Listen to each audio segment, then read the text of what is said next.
Our Meet the Germans road trip continues, and today we're heading east.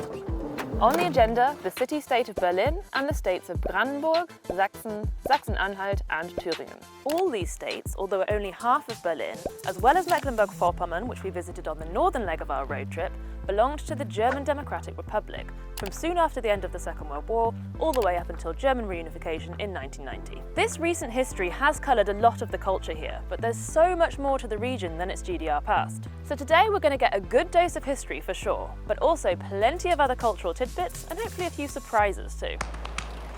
Let's start in the German capital. That side of the city once belonged to West Germany and that side to East Germany. But of course today this is one united metropolis and Germany's most populous city with a little under 4 million inhabitants. Berlin has a reputation as a party hotspot and creative hub. It's extremely multicultural and is home to the political engine of the country. It claims to be the birthplace of both the currywurst and the doner kebab. And don't worry if your beer comes in one of these alarming colours. Berliner Weiße is a local wheat beer that's often drunk mit Schuss. That's with a shot of raspberry or woodruff syrup. Oh, sweet, but I'm for raspberry. Berlin regularly ranks as one of the least happy German states. Berliners are less satisfied than other Germans when it comes to their leisure time, family life and household income. The locals here also have a specific personality trait, Berliner Schnauze, that literally means Berlin snout. Berliner Schnauze ist frei raus, so sagen, was man denkt. Ja, was soll Berliner Schnauze sein? Das hörst du doch. Das sind Redewendungen, die ein bisschen zugespitzt sind.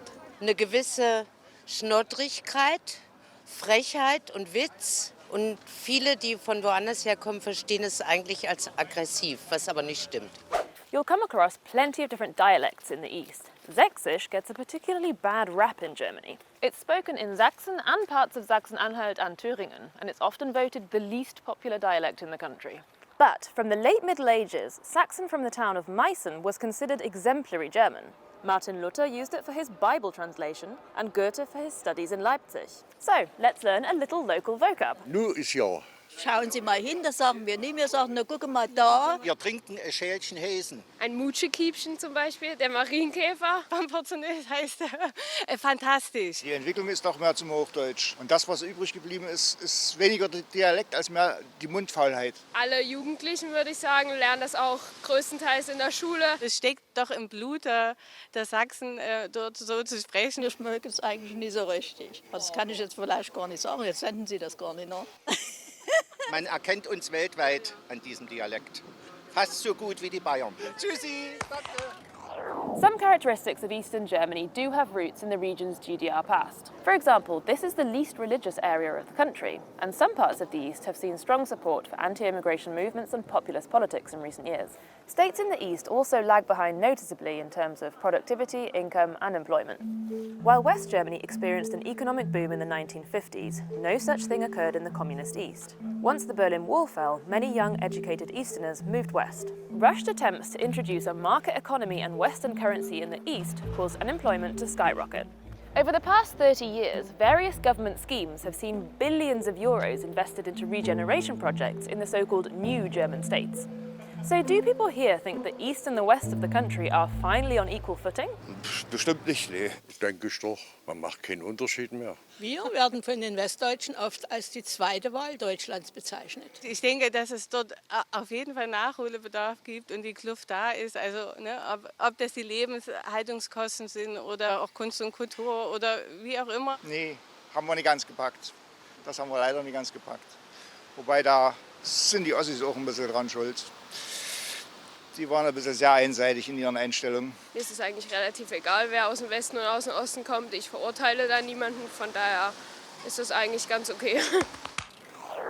If we're going to talk history, let's do it properly.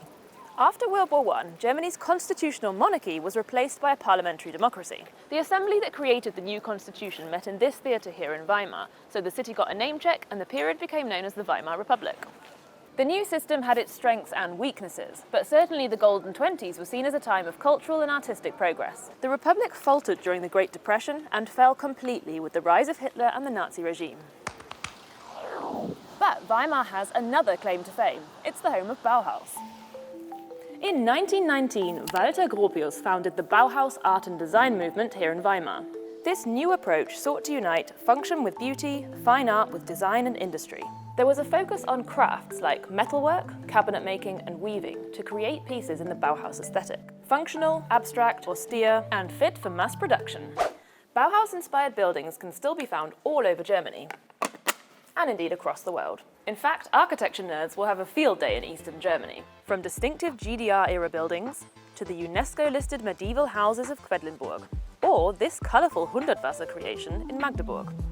Brandenburg has some of Germany's most striking palaces, including Sanssouci here in Potsdam, the favourite residence of Frederick the Great. If Baroque is more your thing, you cannot miss the city of Dresden, whose architectural beauty has earned it the nickname Florence on the Elbe. Much of the city was reduced to rubble under heavy bombing during World War II. The iconic Frauenkirche lay in a state of ruin for nearly 50 years before a huge reconstruction effort finally began in the 1990s and was completed in 2005. The eastern part of Germany also has so much culture to offer. From opera to Ostrock, classical to contemporary, graffiti to Girlywood. That's the nickname of the small eastern town of Görlitz because of its frequent film cameos. There are 4 officially recognized ethnic minorities in Germany: the Frisians, the Danes, the German Sinti and Roma, and the Sorbs, a Slavic minority that settled in and around the Lausitz region well over 1,000 years ago. Repeated attempts to Germanize the Sorbian people reached a head under the Nazis, who destroyed Sorbian literature, banned their organizations, and persecuted their people. And yet, the Sorbian languages and customs are still going strong today. Some 60,000 Sorbs currently live in Saxony and Brandenburg. Ja sam Jakub Voča, pochádam z Budyšina, jsem 26 let młody, a człon serbskie Männchen tu we Łužice. Sorbisch ist ja nicht nur die Sprache, ist wirklich meine Identität. Dazu gehört auch die Kultur, die sorbische Tracht. Wir haben eine eigene Hymne, eine eigene Flagge, eine eigene sorbische Fußballnationalmannschaft zum Beispiel. Und das macht mich unglaublich stolz. Unsere Community ist sehr konservativ, sehr traditionell, hängt auch sehr damit zusammen, dass wir sehr eng kirchlich verbunden sind, weil man auch unter der deutschen Repression dort nur die Sprache sprechen und leben konnte, singen konnte und anwenden konnte. Also meine Lieblingstradition ist als sorbischer Katholik natürlich das Osterreiten, wo man am Ostersonntag auf dem Pferd sitzend der Nachbargemeinde die frohe Auferstehung Jesu Christi verkündet. Wir sind hier in Brandenburg und in Sachsen sozusagen, liegen wir über die Landesgrenze. Und in beiden Bundesländern gibt es das Sorbengesetz, das nach der Wende eingeführt wurde und wo uns Sorben natürlich mehrere Rechte zugesprochen werden. Unter anderem, dass wir die Nationalität auf Sorbisch ändern können, dass wir das Recht haben, unsere Muttersprache zu pflegen. Wir haben das Recht auf öffentliche zweisprachige Beschilderung, was uns ganz wichtig ist. Wir fordern diese Rechte immer wieder ein und müssen auch manchmal darum kämpfen. Ja. So, jetzt wird's gegessen. Ja, im besten sorbischen Restaurant, ja genau. Das typischste Gericht wäre die sorbische Hochzeitssuppe. Das ist so eine klare Rinderbrühe. Dazu dann sozusagen sorbisches Hochzeitsessen mit Meerrettichsoße und Rinderfilet. Grüße. Das gibt es auch jeder sorbischen Hochzeit. Also keine sorbische Hochzeit ohne dieses sorbische Essen. Time to find out what's cooking in the rest of Eastern Germany. There's plenty of culinary influence from neighbouring Poland and the Czech Republic. Oh, and Stollen from Dresden is a festive favourite. Thüringer Rostbratwurst is a classic sausage speciality. And a popular sweet treat in the Harz region is the Baumkuchen or tree cake, named for its many rings. The highest peak in the Harz Mountains is the Brocken, which is shrouded in myths about witches and devils. It also doubles as an excellent hiking spot. Looking for more natural beauty spots in Eastern Germany? Try the Erzgebirge, Sächsische Schweiz National Park, or the sprawling Spreewald. Brandenburg takes the title of most watery German state, with some 3,000 lakes.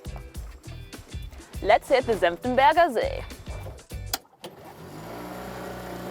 You might get more than you bargained for if you stop off at a lakeside bathing spot here. Freikörperkultur, free body culture, is very popular around here. That brings us to the end of another whirlwind trip. I hope you discovered something new along the way, and as ever, share your own tips and experiences in the comments. Make sure to join me for the final leg of the Meet the Germans road trip. Tschüss!